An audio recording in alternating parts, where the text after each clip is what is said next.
Hi there, Sanibonani Molweni. Welcome to Fixed Channel. For new here, please subscribe before the end of the video. If returning, thank you for love and support. I appreciate you. Sisaqhubeka nothando nesithembu sizovele senze throwback ngoba olwesine vele. Hi guys, ngeke i-tell all iyadingeka. Aningichazele kahle le ndaba koyizwayo. U-18 years weminyaka lapha eMzumbe third wife okuMakhomalo maye baseMzumbe kunesimo sokuthi ke kunezindlu ezakhiwayo uyabeka uvo lakhe noma uyacontribute ngemali ukuthi kwakhiwe lezindlu izindlu zamakhosikazi amanye, right?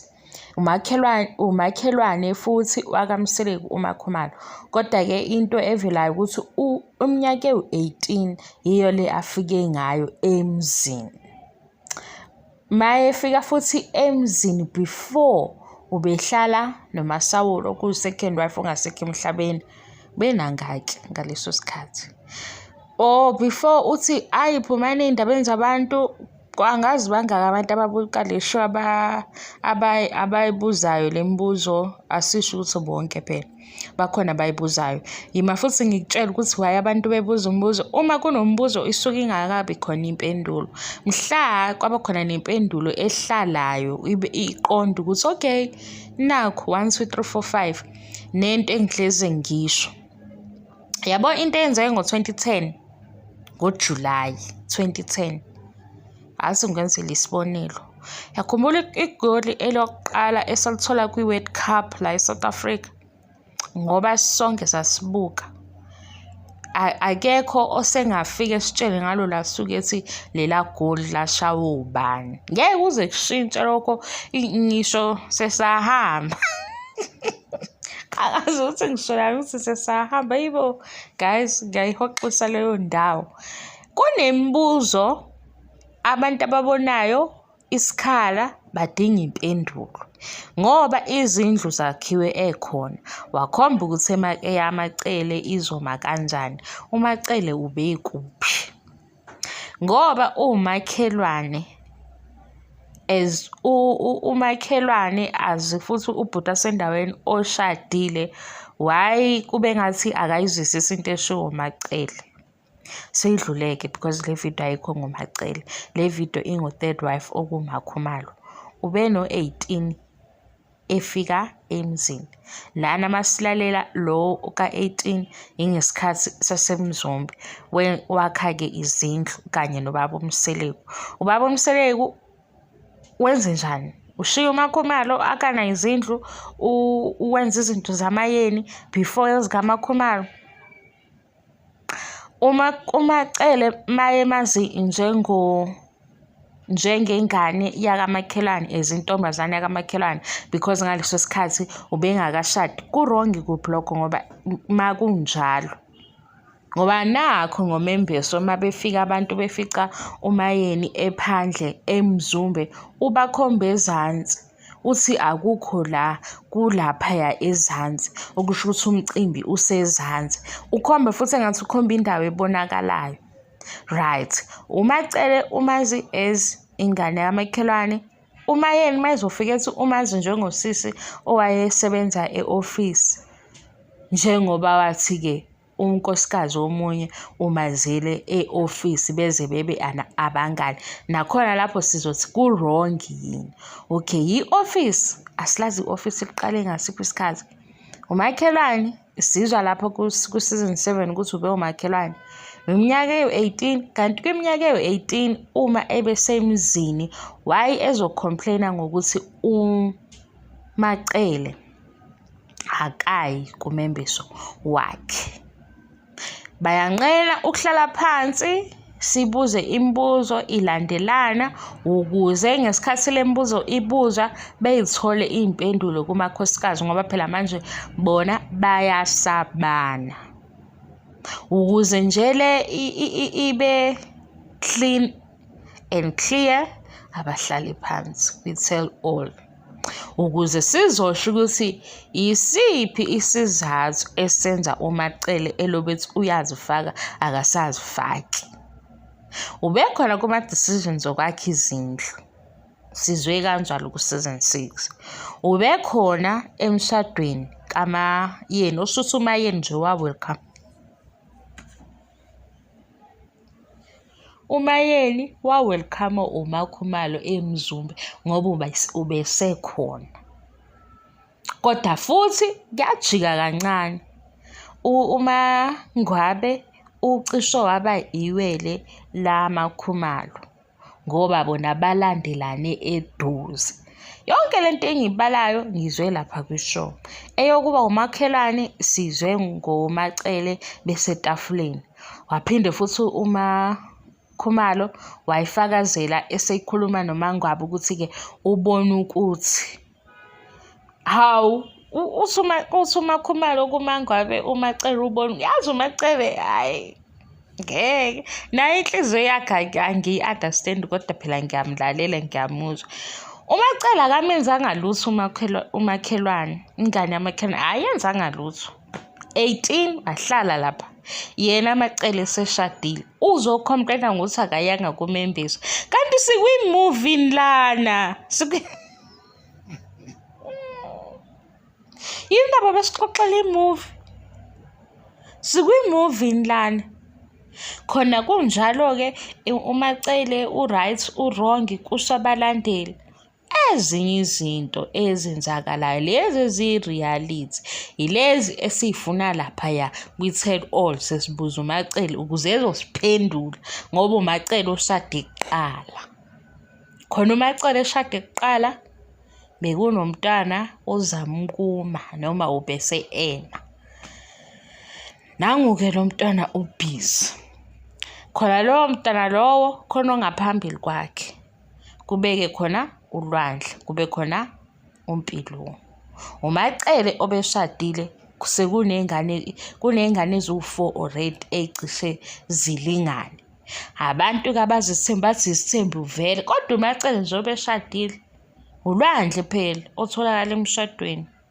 Kodwa-ke le video ayikho ngoMacele. Mina ngifuna sicacisele la ukuthi izindlu waba novo nembono nokuma ukuthi indawo leli side li-right ngoba umoya mawushaya ngapha zizowa lezi zindlu. Zikhona-ke izindlu kodwa futhi manje ngomshado akabelethanga uBest umngani lo owaba negalelo elikhulu. Khona kunjalo kwakhiwa izindlu uMayeni akekho asazi ukuthi uMacele-ke ubekuphi noma uMacele wayesevele semasabhabsini ngoba washo ukuthi ngeke ambuke uMseleko ephuma kuloya mnyango engene kulowa mnyango. Manje lento i-strange ngokuthi lo nkosikazi owenze le misebenzi uyi-deputy first wife. Ikhona lento engiyishoyo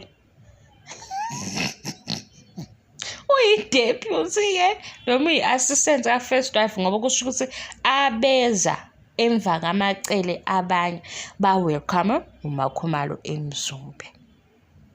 Yini-ke pho ebivimbile ukuthi zakhe izinto zingenziwa fast ziqonde nje ngoba manje wenza imisebenzi emikhulu ebedinga ukurewardwa kuqala. Yini no ngoba phela masifika lapha yakubo kaMayeni kubaba Mayeni sayizwa yonke into esho ubaba. Ifakazela futhi into esho umkhulu kaMpumelelo nomnini. Ifakazela lento esho uMayeni. Yingakho-ke singabuzi kakhulu ngoba usinikezile neminyaka wathi ubaba kaMayeni wafika ngalesi sikhathi oMseleko bezokhuluma nabo. Hayi baze-ke basizwa umkhulu owabatshela ukuthi abadedele ingane mawukuthi iyamthanda uMseleko. Kune-backup uyayizwa. uMacele uthi yena ube no-23 bahlangana eShoprite. Bephuma eShoprite ehamba nosisi wakhe. Ngo-2001, 2002 ilapho indaba yakhona ngoba u-20 years siyawazi ukuthi uhlangana nini. Kulo season 6 uMangwabe uno-14 years, 14 ekhona kodwa isithembu sike sangaphila. Asazi ukuthi besingaphili ngoba usahleli ekwi-assessment, training, friendship, what asazi. Le esingayitholi impendulo sesicela i-tell all. I-tell all futhi iyosiza nomnikazi wendaba ngoba le mibuzo abantu abazoyibuza uMacele noMayeni iyobeka isicaca-ke lento yokuthi bapostpone, bamisa ngoba first of all iy'nkomo zokuhlobola ziphuma kuMseleko. First priority, second, third, fourth, fifth kwaziwa uMseleko. All to do list, very important, not so important kwaziwa uMseleko. Obekumele kwenzeke ngeqiniso ngendlela e-right kwaziwa uMseleko. Manje ngisabathe ngisho lento bonke abantu abayiboni i-bigger picture uMseleko kanye noMayeni noMacele ngoba yibo abanqaba manje as if bona bebezothi awunawo u-10K welona siyithandile-ke leya sebekhomba phela ukuthi-ke nazi iy'nkomo ngendlela okulotsholwa ngayo le eMzumbe. Manje sidideka kuleyo ndawo ukuthi u-18 ubeseganile kodwa futhi kunezinto ey'funeka kula makhosikazi amanye ukuthi benze njani, like senzeni isi-understande nathi ngoba ubesekhona. Manje ufike waba khona eMzumbe kwakhiwa izindlu kwasuka laba bangekho bazoba namandla ngaphezu kwakhe. Mina ngisazi manje sengididekile nokuthi u-first wife ubani ngoba phela uma indlu yaMacele kusho uMakhumalo ukuthi ayime kanje ube uMacele.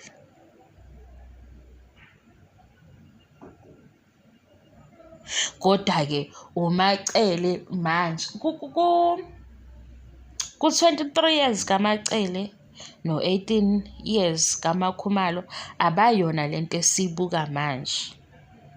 Ubengeke uMacele oshadile ehalela impilo kaMakhumalo mawukuthi uyizwa kahle leyo ndaba.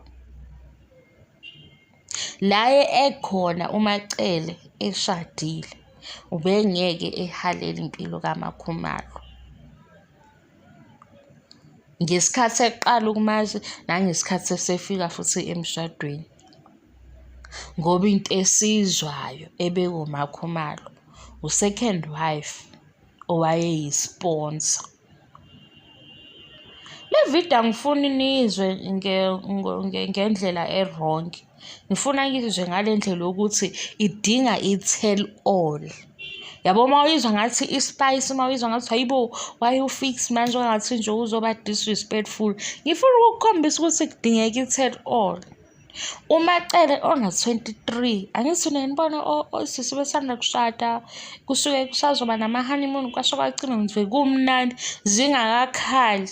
Bengayihalela impilo kaMakhumalo ngoba ubengazi ukuthi impilo yakhe ikanjani uyakiphi direction. Yena wazi ingane yamakhelwane njengoba esho nje ukuthi phela mina yabona Bhayana khona ngesinye isikhathi ubuye uphoze nawe ubuke ukuthi hayibo kanti manje sekwenze njani. Mase bekhipha ama-files hayi ukuthi asifuni siyathanda ngoba idrama siyayithanda kodwa ubuye ungazi ukuthi hayibo phela ngikwazi njengengane yamakhelwane and wamshaya inhliziyo. Uyawubo umbani lo ongena kabuhlungu endlini abantu basemakhaya le ukuthi nje ngikwazi ukuthi ingane yamakhelwane yo buso kaMakhumalo waqala waba defensive ngathi mina hayi phela siyalifuna letiye liyashisa. Manje mayimazi njengengane yaMakhumalo wafika kanjani eMzumbe before yena waze wakhomba izindlu? Hawu, uMakhumalo futhi wabona ukuthi ekaMangwaba yibe enkulu ngoba umngani wakhe, ngoba phela uMangwabe eyakhe ithe ukushintshashintsha.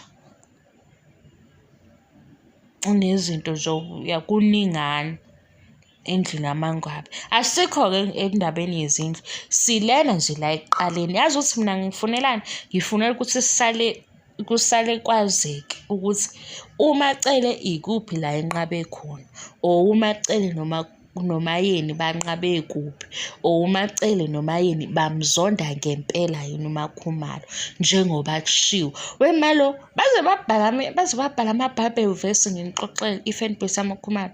Mase kubuzwa la imibuzo sekuyongena izwi lenkosi ngithi bangcwele. Nge-TV show zenzeka izinto eziyigemegeme eSouth Africa ezibuhlungu, abekho abantu abathandazayo ngaphansi kwalama-post. Sibabaza nje i-TV show esingasayiqondi nathi esididile sengena ama-Bible verse. Nisho ukuthi nithandaza kangakanani-ke lapha kwi-RSOD ngoba ku-toxic ngaleya ndlela, iyi-toxic leya show. Futhi ngisizile ngangayibuka siye ngayibamba ku-social media. Ithini imithandazo niyifaka ngale? Yibo, naze ngibona abantu bedlala ngoNkulunkulu. Uthandaziswa i-TV show eshuthwe last year. Angisho ukuthi ayikho imizuzu edinga ukubiza ongaphezu kakho konke, kodwa nje leyo ukuthi bayagudlana amakhosikazi siyayibabazela ngoba phela yibo abashade no-husband oyedwa. Manje thina sesiwuthini-ke? Sesiyomotivate-ke? Hhayi, nani? Yazi ayinto le video bengizosiza bamfishane, kodwa bengifuna ukuxoxela ukuthi why sidinga i-tell all ukuze siqede ikhala, ngoba into eningi ayihlangani. I-office ikhona, u-Edenez ukhona, lapha ezansi kaKhumalo sesifuna ukuzwa lokho nje kuphela. Yabo mhlawumbe kube kwaba khona i-episode la vula khona abazali besho ukuthi hhayi-ke uMseleku ngesikhathi esithini wafika, ngaba siyibuza yonke lento. Noma kube kwakhona i-episode ethi-ke ayi-ke ngalonyaka-ke, hawu, incwadi wayibhala ngalonyaka iye ekhaya, hawu, angabe yibuzwa yonke manje akukho. And yabonga ngesikhathi iqhubeka ishow ilobe ingathinteki le ndawo, ile nto yenza abantu bebe nemibuzo ngoba abantu bathi yindaba kube neshow kodwa lena ibe yimfihlo yodwa, kube ngathi ayi-exist ibi-exist. Hawu, sekothiwa sinufunani ey'ndaweni zabantu. Umnyango waka-DSTV 161 njalo ngoLwesine ngo-8 ebusuku bayasivulela singene. Thank you, bye.